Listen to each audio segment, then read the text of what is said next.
Yes, bienvenue dans l'actualité de la soirée. Alors, qu'est-ce qu'on a eu aujourd'hui? Le SP500, les marchés boursiers qui chutent apparemment aujourd'hui alors que le rallye s'arrête. Voilà, un rallye de 4 semaines, un rallye de hausse de 4 semaines. Aujourd'hui, on aurait une chute. Donc, de la volatilité, comme d'hab, ça bouge pas. Aujourd'hui, on a une chute après 4 semaines apparemment de hausse. Bon, il en fallait bien une.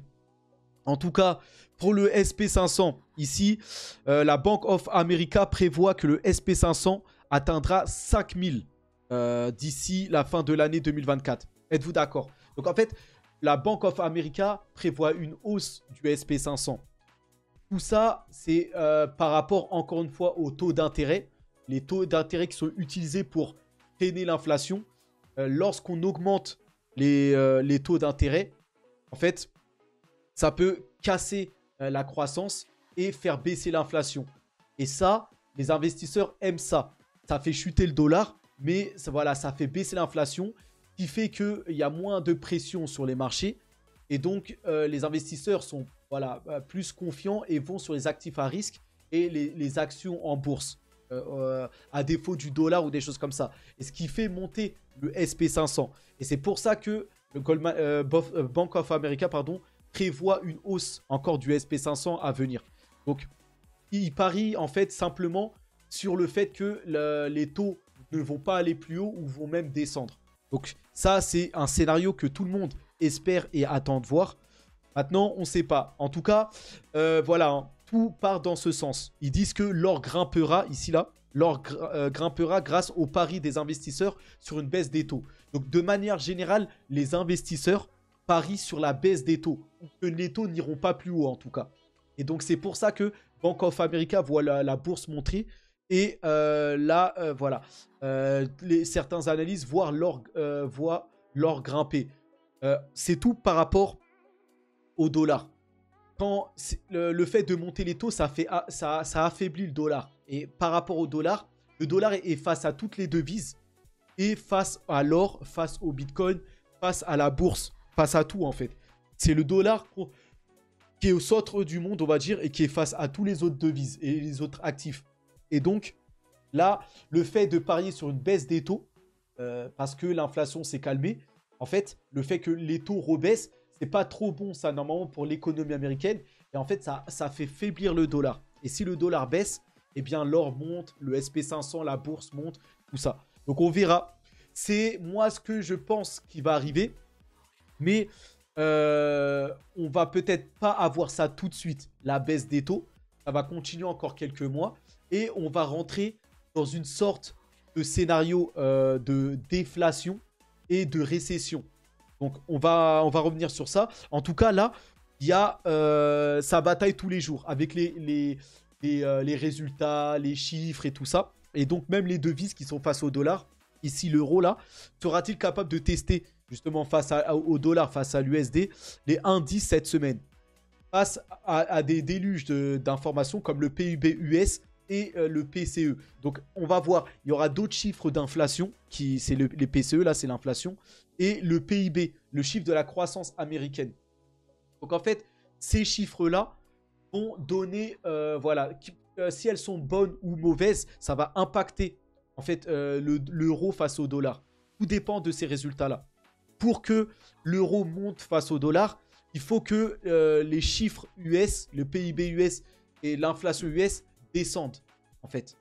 Il faut que ça se passe mal pour l'économie américaine pour que le dollar chute et que l'euro monte en face. Et l'euro, l'or et tout ça, le bitcoin et tout ça. Donc, on va voir, on va suivre tout ça. En tout cas, JP Morgan, la plus grande banque américaine et la plus prestigieuse, avertit d'un rééquilibrage imminent du marché. Et pour une fois, je trouve que faut écouter ce qu'ont à dire les grandes banques, les analystes, les trucs comme ça, mais il ne faut pas tout prendre. Il faut rester prudent, parce qu'ils essayent de manipuler le marché, un peu on va dire, de nous donner un avis, peut-être même contraire, peut-être de nous orienter sur des fausses pistes. Mais pour ici, je suis plutôt d'accord. En fait, JP Morgan, ils disent que une combinaison attendue de baisse de l'inflation et de ralentissement de la consommation, pour moi, c'est ce qui va arriver. L'inflation est en train de baisser Et je pense qu'on va avoir un ralentissement de la consommation. Puisque à force que les taux soient élevés, ça casse la croissance. Et on voit que, voilà, enfin, au bout d'un moment, ça va faire vraiment effet. Et ça va se répercuter vraiment. On va le sentir. Et en fait, même si l'inflation diminue, en fait, je pense que la consommation, en fait, comme on va tomber en récession, voilà, les chiffres et tout ça, l'économie US va tomber en récession, c'est-à-dire 2 trimestres d'affilée avec son PIB en dessous de la moyenne. C'est-à-dire, quand il y a une récession, il y a beaucoup de chômage, il y a beaucoup de choses. Et en fait, quand il y a du chômage, bah, quand les gens sont au chômage, ils ne travaillent pas. Et comme ils ne travaillent pas, il n'y a pas de consommation. C'est ce facteur-là, cette économie morose-là qui arrive, qu'on appelle une baisse de la consommation. Et ça, mixé avec la baisse de l'inflation, puisque les taux vont rester élevés, donc l'inflation va baisser, eh bien, voilà, ça c'est ce que le pari de JP Morgan. Ils disent que tout ça, là, la combinaison, pourrait entraîner des révisions sensibles des bénéfices. En fait, comme il y aura moins de consommation, les bénéfices par action des entreprises vont baisser. Pour moi, ça, c'est vrai. Et ça, en fait, cela déclencherait des corrections potentielles sur les marchés. Pour moi, oui. Puisque s'il y a une baisse des bénéfices par action, les entreprises vont faire moins de chiffres puisqu'il y a moins de travailleurs. Enfin, voilà, l'économie est en difficulté, en récession. Légère, hein, même si c'est une récession légère, il va y avoir moins de consommation et donc moins de bénéfices pour les entreprises. Et donc, les entreprises et les actions qui composent le SP500 vont baisser. Donc pour moi, là, et ça, c'est ce qu'on appelle une récession. Et là, après, ça suit, il y a une déflation qui s'ensuit, c'est-à-dire que ensuite, les économies, la croissance américaine va avoir du mal à repartir, malgré que les taux restent pas à l'objectif ou à un peu collantes, on va dire. Donc on va voir si on va tomber dans une déflation ou pas. Dans une sorte de problème de relance comme la Chine connaît en ce moment là. La Chine a du mal à repartir, à relancer sa croissance. Ils sont dans une déflation en fait. Le Japon, ça fait 20 ans qu'ils sont dans une déflation. Ils ont du mal à relancer leur croissance. Pour les États-Unis, en général, c'est pas trop comme ça. Eux, ils mettent un bon coup de planche à billets là, et du quantitative easing et ça repart. Mais on va voir ça. Mais en tout cas, ce qui est sûr, c'est que la récession arrive et ce que JP Morgan la souligne, je pense que ça va arriver. Donc on verra. Et ça, c'est quoi le warning de tout ça? Pourquoi je parle de tout ça? C'est que bah, il va peut-être falloir là, sous peu là, d'ici peut-être quelques mois, sortir des marchés boursiers. Ou récupérer des bénéfices là, à court moyen terme. Hein. C'est-à-dire peut-être d'ici 1 ou 2 mois. Sortir peut-être des marchés boursiers. Et moi, personnellement, je vais plutôt retirer et prendre des bénéfices du côté marché boursier pour aller de plus en plus vers les cryptos. Puisque dans les cryptos, c'est pas la même chose. Les cryptos, là, on démarre un nouveau cycle et on a commencé le bull run. Donc en fait, là, voilà, moi, petit à petit, je vais quand même rester en bourse, là, peut-être pour 1 ou 2 mois, puisque je pense qu'ils vont pas augmenter les taux d'intérêt en décembre. Et ça va hyper, ça va faire faiblir le dollar et ça va continuer à hyper les actions. Mais voilà, l'économie, là, risque de tomber en récession au bout d'un moment. Là, on arrive au bout, là. Le fait que les taux restent élevés à ce niveau-là pendant longtemps, je pense que là, ça va définitivement casser la croissance. Et là, peut-être d'ici 2 mois, là, peut-être je vais vraiment retirer mes fonds en bourse ou les laisser sur des actions peut-être corrélées aux crypto comme Coinbase, Marathon Digital, Riot Platform ou des choses comme ça, mais plus liées à la crypto. Mais pas la bourse, pour moi, ça va un peu être morose, un peu corrigé ou stagné et pas trop monter. Avant que par contre, lorsque la Fed, la Réserve fédérale, pour relancer sa croissance, va décider de baisser les taux d'intérêt et surtout de refaire tourner la planche à billets, de refaire du quantitative easing, amener de l'argent frais sur les marchés, là par contre, les marchés vont réexploser. Donc, il va y avoir une période de récession, de déflation, où les actions vont être en souffrance, mais il faudra rapidement se placer même avant, tout ça, voilà, c'est un timing à avoir. Il faudra se replacer avant que faites un coup de planche à billets. Mais d'ici là, on aura peut-être une capitulation des marchés. C'est-à-dire que les marchés vont bien tomber. Et là, on aura un signal, un point d'achat. Donc on verra, on reparlera de tout ça. Mais ça a souligné en tout cas. Donc voilà, par rapport à ça, c'était un peu long. J'espère que vous avez compris. Vous me direz en commentaire tout ça. En tout cas, la Société Générale prévient que l'année 2024 sera décisive pour le SP500. Donc voilà, même la Société Générale ici donne ses prévisions. La Société Générale ont publié des prévisions. Donc ils estiment que l'SP500 va connaître une année décisive. Les banques américaines, alors qu'est-ce qu'ils disent? Les prévisions de la Société Générale comprennent une baisse attendue des taux d'intérêt. Donc de 150 points. Donc eux, voilà, ils voient déjà la Fed est en train de baisser les taux. Donc voilà, 150 points de base et un ralentissement de la croissance du PIB. Ça, ouais, c'est suite à la récession. Donc malgré les prévisions légères, récession au milieu d'année, oui. Une vente à venir dans les marchés du crédit, tac, tac, tac. Donc le SP500, la Société Générale voit le SP500 entrer dans une phase de buy the dip. Voilà. Bah ça, je suis d'accord avec eux. En fait, les marchés, comme on va rentrer en récession, les marchés vont corriger. C'est exactement dans la suite de ce qu'a dit JP Morgan. Les marchés vont un peu être moroses et vont tomber jusqu'à capituler un peu, corriger fortement, peut-être perdre 20% ou des trucs comme ça. Et ensuite, la Fed va baisser les taux, voilà, pour essayer de relancer la croissance et certainement va réimprimer de l'argent. Et à ce moment-là, ça va repartir. Et là, c'est pour ça une phase de buy the dip. C'est-à-dire qu'en fait, quand ça va tomber, il va falloir acheter le point bas. Et c'est ça. C'est exactement... Je suis plutôt d'accord avec ce qu'ils disent là. Donc voilà, on va pas s'attarder sur ça. C'est des prévisions, on va voir courant 2024. Et on dirait qu'on a un dessin qui se dessine. Là, les marchés boursiers ont bien monté. Et je pense qu'ils vont continuer pendant 1 ou 2 mois à monter avant de corriger parce que là, on va rentrer en récession. Ensuite, on va ranger, chuter un peu et, parce qu'il y aura une capitulation. Et ensuite, quand ils vont réimprimer, baisser les taux, ça va exploser. Donc voilà mon scénario pendant 2024 en tout cas. La Chine, elle, est en tête du déclin du marché asiatique. Vous voyez là, ce qui se passe en Chine, c'est le scénario que je vois arriver pour les États-Unis. La Chine a un coup d'avance. Eux, ils ont déjà battu l'inflation, ils ont déjà baissé les taux, mais ils ont du mal à relancer leur croissance. Eux, ils sont déjà en récession et ils sont déjà, enfin pas tellement de récession, mais ils sont déjà en déflation. Qui doit peut-être arriver pour les États-Unis. Là, le problème de la Chine, ils ont un coup d'avance. Eux, c'est de relancer leur croissance. Parce qu'ils ont déjà fait baisser l'inflation, les choses comme ça. Ils ont combattu l'inflation en augmentant les taux. Maintenant, ils les ont rebaissés. Maintenant, il faut relancer la croissance. Et là, ils ont du mal à faire ça. Et donc, la Chine qui décline. En plus, c'est fragile là-bas. L'immobilier, les banques, tout ça. Et donc, voilà. Les marchés chinois sont en grosse difficulté. Mais je vois sous peu là arriver un fort appui du gouvernement chinois ou des banques centrales chinoises avec un fort quantitative easing. En fait, ils vont lancer une grosse planche à billets. Ils vont vraiment imprimer fortement. À venir pour moi. Et ça va faire exploser les actions chinoises. NIO, Xpeng, Alibaba, tout ça. Je pense, voilà, sous peu. Hein.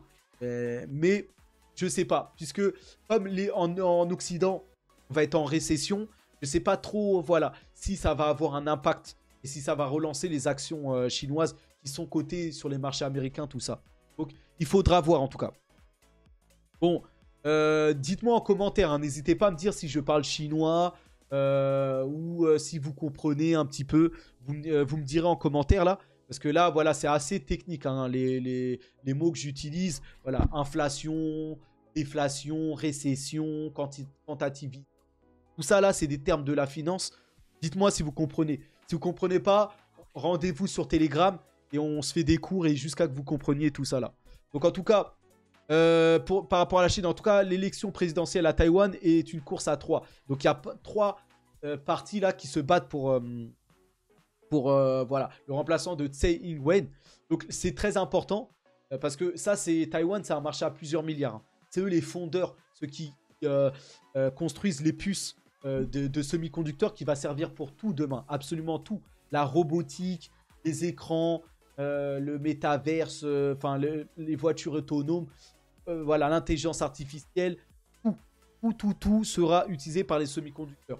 Et donc, Taïwan a un rôle à jouer à plusieurs milliards. C'est pour ça qu'il y a des tensions entre la Chine et les États-Unis. C'est un marché, voilà, économiquement, c'est gigantesque. Donc on verra, c'est juste une petite actualité par rapport à ça.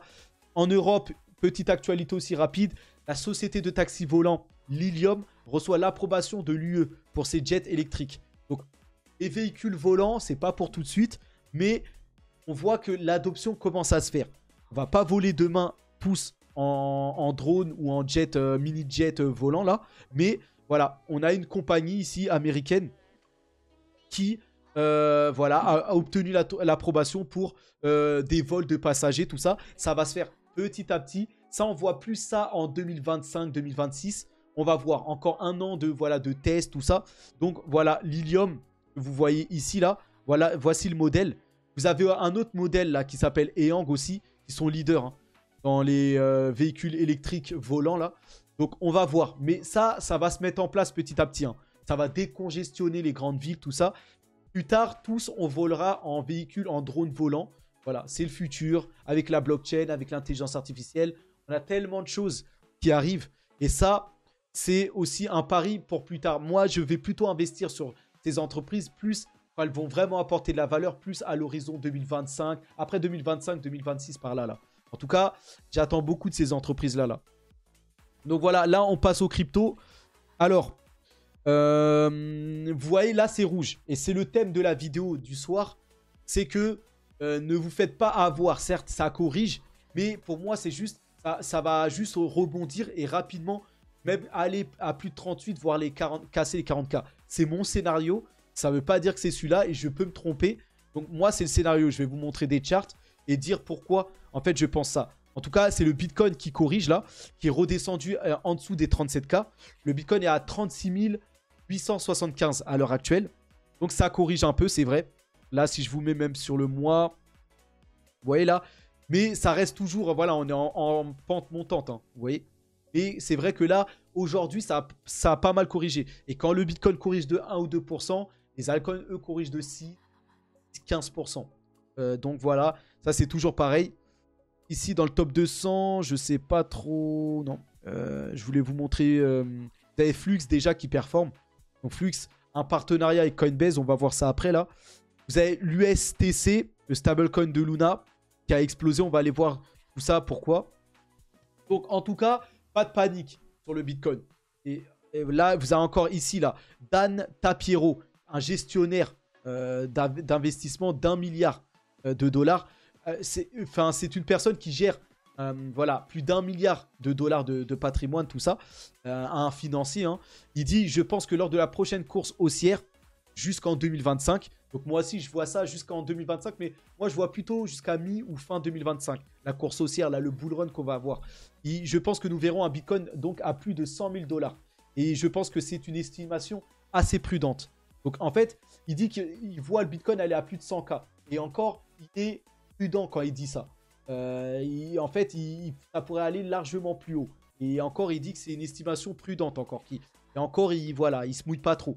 Mais ça pourrait aller à beaucoup plus de 100K. Donc même des financiers qui connaissent un peu la finance, tout ça, se mouillent et disent que ça va aller à plus de 100K. Donc ça devrait montrer la confiance en tout cas qu'il y a. Et voilà, pendant ce temps-là, une baleine achète quotidiennement des centaines de BTC chaque matin. Vous voyez, pendant que les gens là ont peur, les cryptos, ouais, ça peut baisser, ça peut revenir à 30K, les choses comme ça.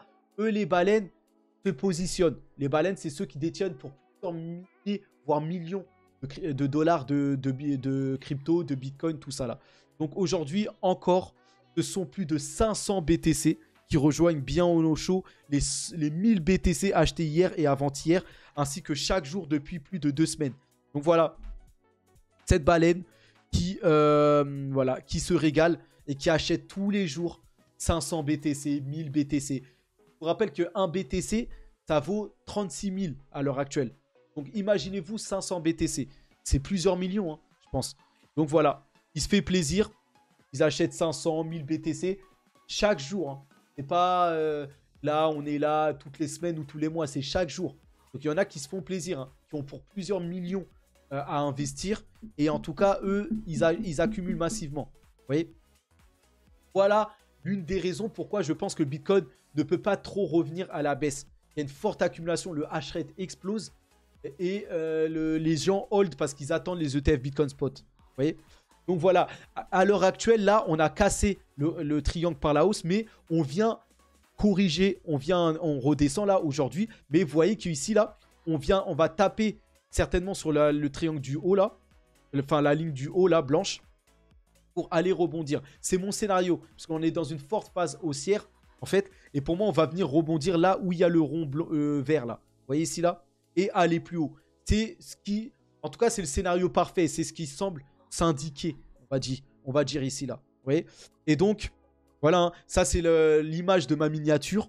Très importante. Et pour moi, on est exactement, on va dire, dans ce scénario-là, là. Alors, ça a du mal à charger, là. Donc, voilà. Ici, c'est une pattern qu'on connaît déjà assez. Hein.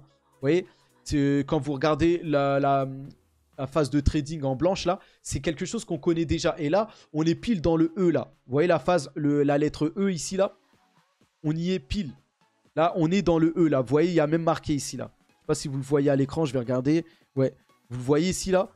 On est pile dans la phase E. Et là, on va rebondir. C'est pour ça que certains vont placer des shorts, des choses comme ça. Moi, je pense qu'on est là, on suit le scénario parfait. Le scénario de trading, voilà, on connaît déjà. Et pour moi, on est dans cette phase-là. Et on va ensuite rebondir. Ici, là, vous voyez la grosse flèche, là. On va partir tout droit. Et pour moi, là, on va aller casser les 44 sous peu, là. Il faut des catalyseurs, bien sûr. Mais je pense que ça va s'en venir. Il va y avoir des choses, encore des annonces. Et on va finir par casser, je l'espère. Hein. Après, c'est pas une chose que j'espère. Moi, je le crois vraiment. Mais après, ne vous attachez pas à mon scénario. C'est le scénario que je vois à court terme, pour moyen terme. C'est-à-dire pas dans les prochaines heures, hein, peut-être dans les prochains jours. Mais en tout cas, voilà, c'est ce qui, pour moi, semble se dessiner là. Donc voilà. En même temps, regardez le dollar ici, là. Le dollar, lui, est dans une phase de retournement, ici, là. Et c'est quelque chose aussi ici qu'on connaît, là. Là, on est plutôt dans la phase de celle à droite. Une accumulation. Dans une phase d'accumulation. Et ça monte d'un coup pour descendre. Bah, c'est ce qu'on est en train de faire. On était dans une phase ici d'accumulation. C'est monté d'un coup, ça a chuté. Et là, on a recommencé à accumuler. Là, c'est monté d'un coup et ça va rechuter encore. Vous voyez, le dollar, lui, fait le sens contraire du Bitcoin. Je vous ai dit, c'est corrélé. Quand le dollar monte, le Bitcoin baisse et vice-versa. Et pareil, c'est le dollar face à tout. Face à l'euro, face à la bourse, le SP500, face à tout. Vous voyez? Et là, le dollar, vous voyez, hein, quand on regarde le chart, clairement, on sent que ça va partir à la baisse, là. Ça va. Et surtout, il y a des grandes chances que ça arrive, puisque je ne vois pas les taux continuer à monter. Vu que la Fed a la maîtrise de la situation, l'inflation descend bien. Je pense que la Fed va maintenir ses taux. Et ça va mettre un coup encore au dollar. Vous voyez, l'inflation va continuer à descendre. Je pense que le dollar va continuer à faiblir. Et donc, ça poursuit bien ce scénario qu'on voit là. Donc, voilà par rapport à ça. Et donc, là, actuellement, aujourd'hui, on a une baisse. Mais regardez, ça, c'est des choses qui arrivent souvent. N'oubliez pas que les corrections de moins 30% sont très courantes lors des marchés haussiers du Bitcoin. Regardez les autres fois, là, quand on avait eu l'énorme rallye la dernière fois de crypto, là. Entre-temps, on avait des baisses de moins 30%. Là, le Bitcoin n'a corrigé que de 1 ou 2% depuis hier ou avant-hier. Mais voilà, certains, c'est psychologique, certains vont penser que ça a chuté bien plus. Il y a des baisses bien plus profondes, mais pourtant, après, on part bien plus loin. Donc, regardez, des baisses de 30%. Quand on va voir le bull run, on va avoir plusieurs fois ce scénario-là. Hein. Des grosses chutes de 30%, mais ensuite, ça va recommencer à partir de plus 30%, de plus 60% et ainsi de suite. Hein. Donc, il va falloir avoir le cœur accroché pendant le bull run. Hein, et ne pas paniquer à toute chose. Vous voyez? Donc, notez bien ça. Et c'est très classique. Hein, regardez, ici encore. N'oubliez pas que les replis sont une partie nécessaire des marchés haussiers. Pendant toutes les phases de hausse, mais ça remonte à même, regardez, en 2016, on avait des baisses, moins 40% en moyenne. Ensuite, ici, plus des moins 20, moins 15, moins 30% là. Et là, maintenant, des moins 24. En fait, ça a diminué au fur et à mesure du temps. Et voilà, c'est des choses qu'on connaît déjà. En fait, des baisses, on va en avoir. Des baisses de 20% sur le Bitcoin, hein, je parle. Hein. C'est énorme, hein, des baisses de 20% pendant un marché aussi. Mais c'est très courant. Donc, si le Bitcoin baisse de 5 ou 10%, ne commencez pas à paniquer. En fait, la crypto, c'est tellement volatile que c'est normal, on va dire. Vous voyez, ça paraît fou de dire comme ça, mais voilà, comme on est plus habitué au marché boursier, sur les marchés boursiers, ces choses-là n'arrivent plus. Les marchés boursiers sont tellement matures que des baisses comme ça n'existe plus. Et on n'a plus l'habitude de voir ça. C'est pour ça qu'il va falloir s'habituer à cette volatilité. Sur le Bitcoin, ça va diminuer hein, au fur et à mesure du temps. Bitcoin va être fortement capitalisé à plus de milliards, tout ça. Voilà, ça sera plus de la forte volatilité, mais sur les altcoins, il va falloir s'habituer à ces grosses baisses ou ces grosses hausses, on va dire encore pour un certain temps là. Donc voilà, le Bitcoin, lui, en tout cas, suit son parcours. Vous voyez, on est dans une phase montante. Voilà, la suite du scénario qui nous attendrait. Voilà, peut-être un Bitcoin qui va monter dans les 40K, et 45 peut-être, corriger, revenir peut-être aux 30K, 32, 33, pour aller monter jusqu'au halving du Bitcoin. Ensuite, on va peut-être voir une correction pour ensuite exploser pendant toute l'année 2025 jusqu'en 2026 peut-être. Donc, c'est le scénario. Voilà, ici, voilà, il parle d'un plus haut, voire fin 2025. Bon, en tout cas, ça monte. Voilà, c'est un nouveau cycle. C'est comme d'hab. Voilà, on est 3 années de baisse, 1 année de hausse, on connaît. Voilà, là, on est parti pour 3 années de hausse. De 2023, là, ça a déjà commencé jusqu'en 2026. Et ensuite, fin de 2025 ou 2026, ça devrait corriger comme d'habitude. C'est tout le temps pareil. Après, voilà, le futur, c'est pas le passé. Il peut y avoir d'autres catalyseurs, d'autres choses. Voilà. Mais en général, c'est à peu près toujours pareil. Donc voilà. Ici aussi, on a un autre chart qui nous montre, comme d'hab, une année de baisse en rouge. Les carrés rouges là. 3 années de hausse en vert. Ensuite, une année de baisse, 3 années de hausse. C'est toujours pareil. Et là, on a fait notre année de baisse en 2022. De 2021, toute l'année 2022. Et ça a prolongé jusqu'à quasiment 2023. Et là, depuis le début de l'année 2023, voilà, on est en hausse. Donc là, 2023, on était à 15K hein, en début 2023. Donc on est bien en bull run, contrairement à ce qu'on ne voudrait pas nous faire croire. Là, on est parti pour les 3 ans. Hein. 2023, là, on est déjà à la fin d'année, donc ça fait quasiment déjà presque 1 an de bull run. Hein. Déjà, on dirait pas comme ça, tellement on entend des mauvaises nouvelles à gauche, à droite, des choses comme ça. Mais on est en cours, on est en plein cours de bull run. Donc c'est le moment. Injecter, tout ça. Et ça va durer jusqu'à, pour moi, fin 2025. Donc presque 3 ans encore, avant que ça crache complètement. Donc, profitez-en. C'est le moment. Et voilà, d'autres charts. Voilà, ça va être l'un des derniers. Ici, ils disent que par rapport à la 50 RMA, là, c'est le violet. Au 3e, ensuite, ça explose. Par le passé, quand on avait atteint le first dot, là, c'était au niveau 3, ça avait explosé ensuite, là. Vous voyez, on a touché ça. Enfin, en fait, ils disent que on a eu des grosses chutes par la baisse 2 fois. Et au 3e, on a une forte hausse. Et en fait, c'est ça qui après a propulsé le rallye. Et apparemment, il semblerait là qu'on ait le même scénario. Là, on a touché 2 fois. Maintenant, on accélère vers la hausse. Et là, je pense qu'on va avoir 18 bougies de hausse là pendant au moins 547 jours. Donc voilà, 2 ans... C'est le même scénario. Et là, il parle d'un plus haut d'ici, voilà, hein, d'ici mi-2025. Le mai 2025, regardez le plus haut là. Ici, c'est marqué. Donc, on verra en 2025 où on en sera. Mais je sais qu'en 2025, on sera en plein rallye. Début 2025, on sera quasiment à des hauts sans précédent. Maintenant, où va être la fin, c'est un peu compliqué à dire. Mi-2025, mai 2025 ou fin de l'année.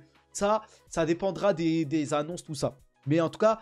Sachez que jusqu'à 2025, déjà, on est bien à peu près, je pense. C'est après 2025 qu'on va commencer à se pencher sur quand arrivera la baisse, tout ça là. Donc voilà, tout ça, vous le retrouvez dans mon Twitter. Hein. Vous pouvez analyser tout ça. Et regardez, hein, le volume est reparti à la hausse. Hein. Donc le bull market, le marché Bitcoin est terminé. Hein. Là, c'était quand on était dans le rouge ici. Là, maintenant, on est dans une phase jaune là. Vous voyez? Et après le jaune, ce qui en vient, c'est le vert. Dans les montagnes, là, vous voyez? Donc, ça m'étonnerait qu'on revienne dans le rouge, là. Là, on va avoir la phase de vert. Donc, une forte explosion pendant au moins... Ça va durer, hein, plusieurs mois. Est-ce que c'est ça que je vous dis? 2024, 2025. Et ensuite, on va voir. On redescendra. On repassera du vert au jaune. Jaune au orange. Et du orange au rouge. Comme d'habitude. Ça bouge pas. Vous voyez? Et donc, voilà. Aussi... Les liquidations qui ne cessent de s'accumuler hein, au-dessus de nous. Les gens continuent d'essayer de court-circuiter cette pompe. Donc nous allons plus haut. En général, quand on a une forte phase de volatilité, de liquidation, des choses comme ça, c'est plutôt bon signe. Ça montre qu'il y a de la forte volatilité. Et en général, ouais, on va plus haut quand il y a des fortes volatilités comme ça. Donc en tout cas, j'ai l'impression que toutes les planètes s'alignent. On verra si c'est le cas, mais c'est ce qu'on voit apparemment. Donc voilà par rapport à ça.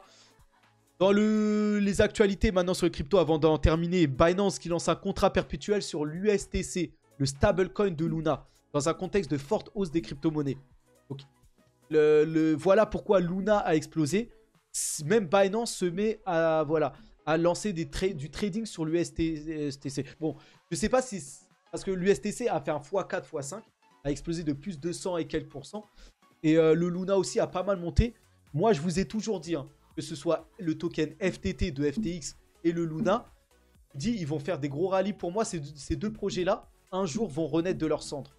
Renaître tel le phénix, pour moi. Parce qu'il va y avoir une nouvelle direction, parce qu'ils vont trouver une nouvelle idée.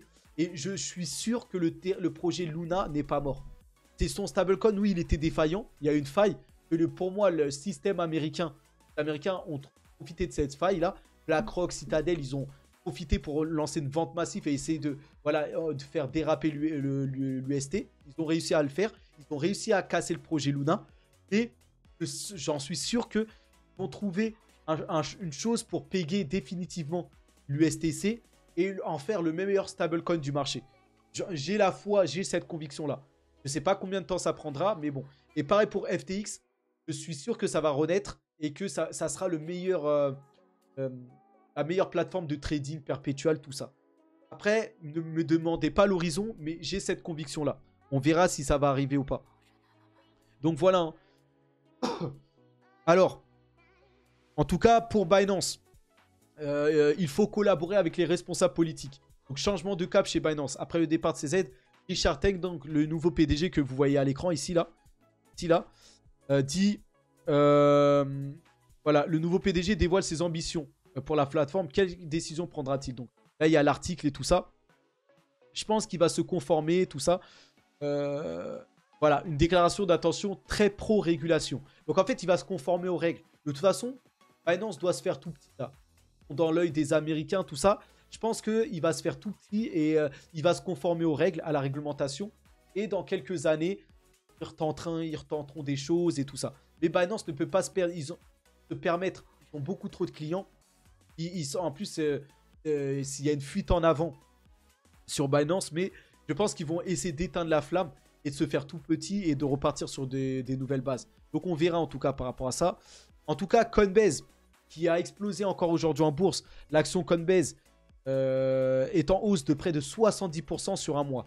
Moi, perso, je suis investi dans Coinbase, c'est l'un de mes plus gros bags et je me régale. Donc plus de 3% aujourd'hui. Donc voilà, Coinbase qui profite des déboires de Binance et de l'approche des ETF Bitcoin Spot qui vont...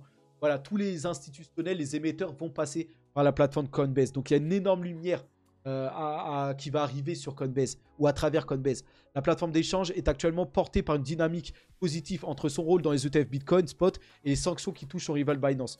J'avais même pas lu ça et voilà, c'est exactement ce que j'étais en train de dire. Vous voyez, tout marche bien pour Coinbase en tout cas et ils sont très sérieux en tout cas Coinbase. Donc voilà, Flux qui explose ici. Et Flux, justement, qui a un partenariat avec Coinbase. Hein. Donc là, l'annonce pour le projet Flux vient de tomber. Partenariat entre Base, la Layer 2, la blockchain Layer 2 de la plateforme Coinbase et Flux. Ce partenariat est une demande de chez Base, apparemment, pour pouvoir intégrer Flux à leur système. Cette intégration va pouvoir être faite.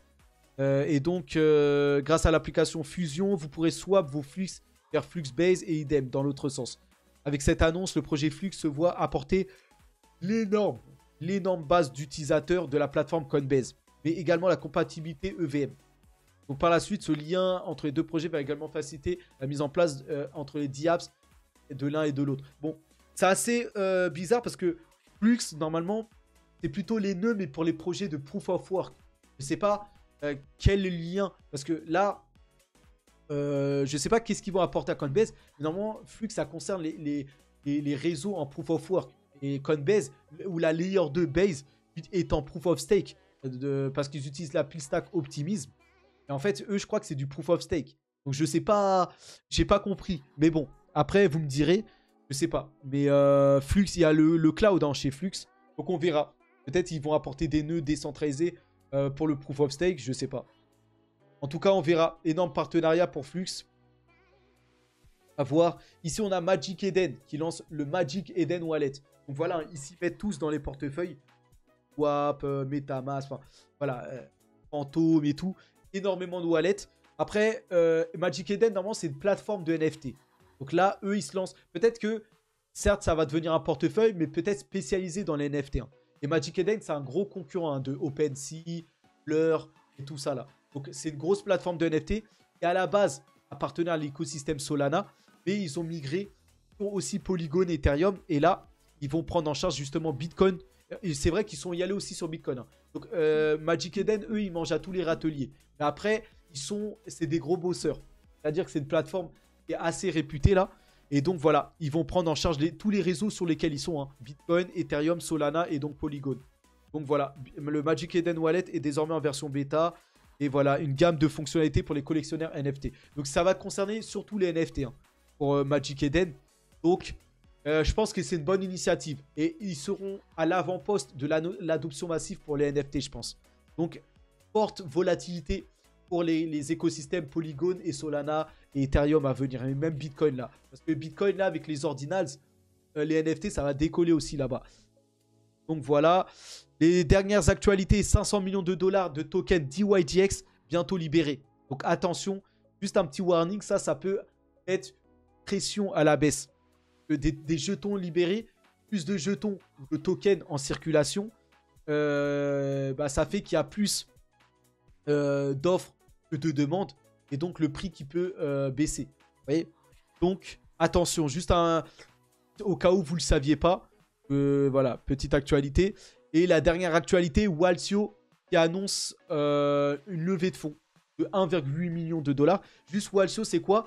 Et je trouve que eux, je les sens bien là. Je pense qu'ils vont dominer les marchés. C'est tout ce qui concerne la fiscalité chez les cryptos. Déclarer ses impôts sur la crypto, les choses comme ça. J'ai l'impression que Walsio, ça a l'air très user-friendly, très simple d'utilisation. Et en plus, je crois que c'est français. Ouais, c'est français en plus. Et donc voilà, il lève 1 million. Donc voilà, il y a des projets français là qui explosent tout. On peut penser à Ledger. Ledger là, vos clés là, qui stockent vos cryptos, qui protègent vos cryptos. C'est français. The Sandbox, le projet de Metaverse, c'est français. Il y a des pépites comme ça. Ternoa, c'est français. Chiliz. Voilà, il y a des pépites françaises quand même. Quand je dis que c'est français, bon, la majorité de ces projets, même peut-être sont basés aux États-Unis. Mais je veux dire que les entrepreneurs derrière sont français. Donc voilà en tout cas pour l'actualité. On en a fini. On se retrouve. Hein. Force à nous. Hein. Allez, à plus.